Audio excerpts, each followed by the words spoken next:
may kasalanan talaga dyan itong si Escudero. He's unfit to be a presiding officer by the way he has conducted it. Talagang magulo siya, hindi siya marunong.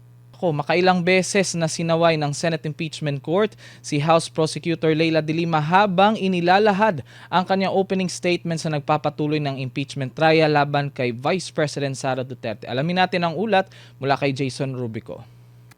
Hindi pa man natatapos ang opening statement ni Representative Leila de Lima ay ilang beses itong natigil dahil sa mga objection ng defense team ni Vice President Sara Duterte at mismong pagsita ni Senate Impeachment Court Presiding Officer Francis Cheese Escudero. The chair would like to remind the Honorable de Lima, if indeed she will make an opening statement, to kindly avoid conclusions of both fact and law. Hindi pa man nagsisimula ang opening statement, pinaalalahanan na ni Senate Impeachment Court Presiding Officer Francis Cheese Escudero si House Prosecutor Leila de Lima na iwasang maglahad ng mga konklusyon sa mga usapin ng katotohanan at batas. Ngunit sa kalagitnaan ng kanyang talumpati, agad na tumutol ang defense panel dahil anila conclusion of law and facts na ang sinasabi ni de Lima. The evidence will reveal a pattern, a systemic course of conduct that, taken as a whole, demonstrates graft and corruption and betrayal of public trust. With the permission of the Honorable de Lima, yes, Counsel for Your Honors, Respondent. again, Your Honors, I think we have to object to the statements. Your Honors, they can do that through the offer of their evidence, Your Honor. Chair will instruct the this is Honorable de Lima another- to kindly limit her statements. I was listening intently in the beginning. It was okay, Honorable de Lima, but later on, you did make conclusions of law already, which the chair orders to be stricken from the record. Ayon sa Defense Counsel na si Attorney Michael Poa, kahit alisin sa record ang naturang pahayag, narinig na ito at maaari umanong makaapekto sa pagiging patas ng paglilitis. Your Honors, ang naging problema natin nung huling pagkakataon na pinayagan natin yung ganitong statement at sinasabi na nga ng presiding officer is kahit naman i-strike off the record natin, narinig na po at nasabi na. So to allow, Your Honors, again, a continuation of such is really goes into the matter of fair play, Your Honor. Iginiit naman ni de Lima na ang kanyang opening statement ay pangkalahatang paglalahad lamang ng mga ebidensyang iharap ng prosekusyon.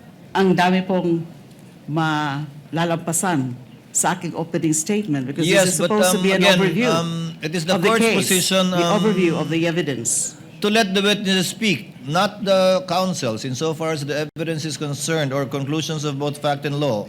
Kindly wind up, Honorable de Lima. I submit to Your Honor, and so I will wind up. Pinayagan ni Presiding Judge Escudero na ipagpatuloy ni de Lima ang kanyang opening statement. Pero hindi nadala si Congresswoman de Lima sa tono ng kanyang statement kaya muli itong pinatigil.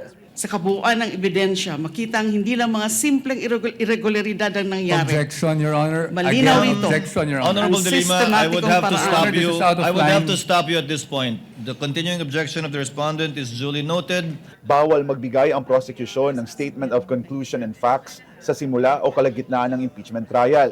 Base yan sa Senate Rules of Procedure on Impeachment Trials. Sa impeachment trial, ang pagpapasya kung ang isang paratang ay tunay na katotohanan o fact at kung ito ay napatunayan na o konklusyon ay eksklusibong tungkulin ng mga senator judge. Mula dito sa Senado para sa Diyos at sa Pilipinas kung mahal, ako po si Jason Rubrico, SMNR News. Ayan, Attorney Sal. Sa tingin niyo po, nag-improve po ba si Presiding Officer Senator Cheese Escudero? Dalawa yan, ha? Alam mo yan si Escudero, talagang, kumbaga, gusto ko sabihin pulpul eh. Hindi natututo eh. Tinamaan ang magaling tong taong ito, hindi ko maintindihan to. Marunong naman, UP graduate naman, hindi ko maintindihan. Sa umpisa pa lang, dapat ay pinigil yan. Bakit kanyo? Number one, kung ikaw yung presiding officer, dahil meron ng mga dating pangyayari na nilalabag nila yung rules na sa pamamagitan ng testigo magpapayag. Dapat yun, nung tumayo kasi, di ba, yung si Lorna Capu, yung isang abogada, isa pa yun. Na hindi naman pala mag-present nung testigo, nag-opening statement na kagad, nagpublisidad na, nagkampanya na, laban kay Inday Sara. Ilang beses na nangyari yan. Eto na naman. Dapat kasi, yung presiding officer, makinig ka, matuto ka, mas matanda ako sa'yo, makinig ka. Dapat yon, nag-uumpisa pa lang, tumayo pa lang si De Lima ron, sasabihin mo na, teka muna, are you going to present a witness or not? Kasi kung you're not going to present, wala kang karapatan magsalita dyan, magmamanifest. Oh, yung pala talaga namang hindi. Itong mga abogado dyan sa prosecution, palibasa, wala silang mga testigong matino, walang mahalagang testigo, kaya ang ginagawa nila, sila mismo nangangampanya, pinalalabas nila, kunyari, eto, may pattern of ganyan, ganito, madaling sabi, at ang may kasalanan talaga dyan, itong si Escudero. He's unfit to be a presiding officer by the way he has conducted it. Talagang magulo siya, hindi siya marunong. Nasabihan pang abogado, buti pa si Gatchalian na lang ilagay niyo eh.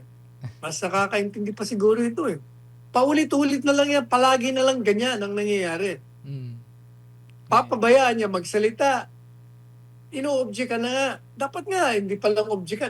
Kung ako yun, wala na, hindi ka pa pwede magsalita rito. Kung hindi ka mag-present, mag-present ka ng testigo mo, sabihin mo lang yung purpose, tapos i-present mo na. Hindi yan ang ginagawa niya, pinapabayaan niya.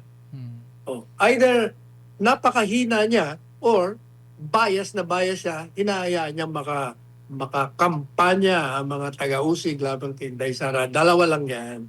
Ito naman mga prosecution, ang hihilig magpapapel. Kahit na hindi naman sila maghahawak ng mga direct examination, abay talagang nagpipresenta. Palibasa, kakampi nila yung presiding officer, bira ng bira. Kaya useless talaga itong impeach na ito. Palibasa kasi mulat sa pool, wala namang kausa, walang basihan, walang batayan. Kaya ayan, yan ang nangyayari. Ayan. Maraming salamat po, Attorney Sal. Samantala sa iba pang angulo, Attorney Sal, dun sa impeachment pa rin.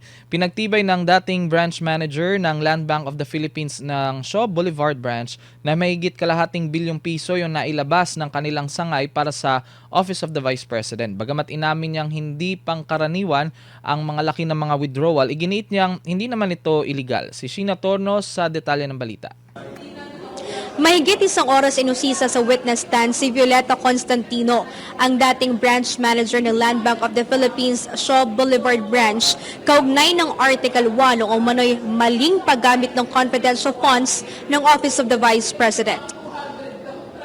Isa si Violeta Constantino sa maunang testigong iniharap ng House Prosecution Panel sa ika-10 araw ng impeachment trial laban kay Vice President Sara Duterte. Si Constantino ang nagsilbing branch manager ng Land Bank of the Philippines Shaw Boulevard branch mula May 2017 hanggang January 2024. Tumistigo siya kaugnay ng Article 1 na tungkol sa munay maling paggasta sa 612.5 million pesos na confidential funds ng Office of the Vice President o OVP.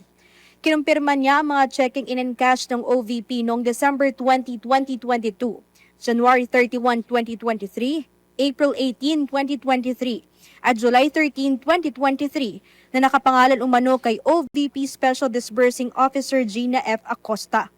Malawak umano ang kaalaman ni Constantino dahil siya mismo ang nag-oversee o nagproseso sa transaksyon sa pag-encash ng 4 na cheque ng OVP na tig 125 million pesos bawat isa.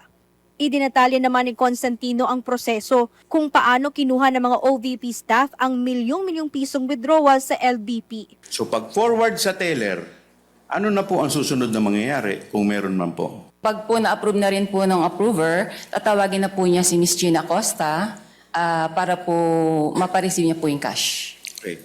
So sabi ninyo, tatawagin ni approver si Ms. Gina Acosta para tanggapin na yung cash. Tatawagin ni teller si Ms. Gina Acosta para Ipareceive na po yung ipareceive na yung cash.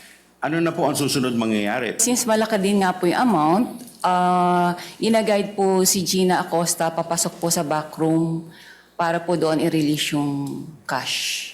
Dagdag pa ni Constantino, inilagay ng OVP staff ang mga pera sa 3 hanggang 4 na kasing laki ng gym bag.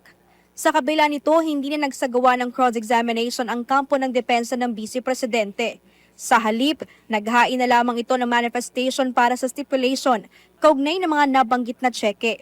Sa pagtatanong naman ng ilang senator judges, inilarawan ni Constantino na unusual ang laki ng halagang in-encash ng Office of the Vice President kumpara sa karaniwang transaksyon ng isang ahensya ng gobyerno. Normal po ba na ganito kalaki ang wini-withdraw ng isang government agency? Unusual po ito. Kung unusual, Madam Witness, hindi mo kayo nagtanong man lang, para saan po ba kayo ito? Dumaan naman po ito sa proseso nila, kaya I don't think po na magtanong pa kami. Nilinaw naman ni Constantino na bagamat hindi pangkaraniwan ang laki ng halaga, hindi ito nangangahulugan ng suspicious o kahina-hinala ang naging transaksyon ng mga tseke. Ano po yung regulasyon kapag nagsasabit po kayo ng suspicious transaction?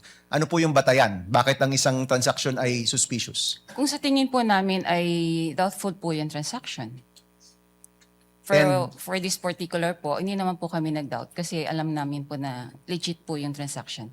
Bagamat lampas ito sa threshold at sakop ng mga regulasyon ng Anti-Money Laundering Council o AMLAC, pinili ni Constantino na wag nang magbigay ng iba pang mga detalye hinggil dito.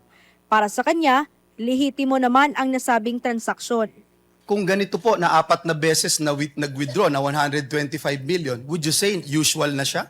Kung sunod-sunod naman po, magiging ano na po siya, talagang usual transaction na po yun. Just because it's unusual, it doesn't mean it's illegal or whatever. Tama po ba? Wala naman pong illegal doon sa encashment po. Samantala, umalma naman si Senator Judge Ping Lacson sa kawalan ng competent witness na makapagpapaliwanag sa tamang paggamit at withdrawal ng intelligence at confidential funds ng Office of the Vice President.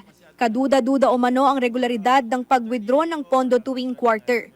Kaya mahalaga umano ang pagkakaroon ng eksperto na makapaglilinaw sa usapin para makatulong sa tamang pagpapasya ng Senate Impeachment Court. In my previous life, sa intelligence, sa law enforcement, ang natatandaan ko, kasi limited yung purpose ng intelligence at saka confidential fund.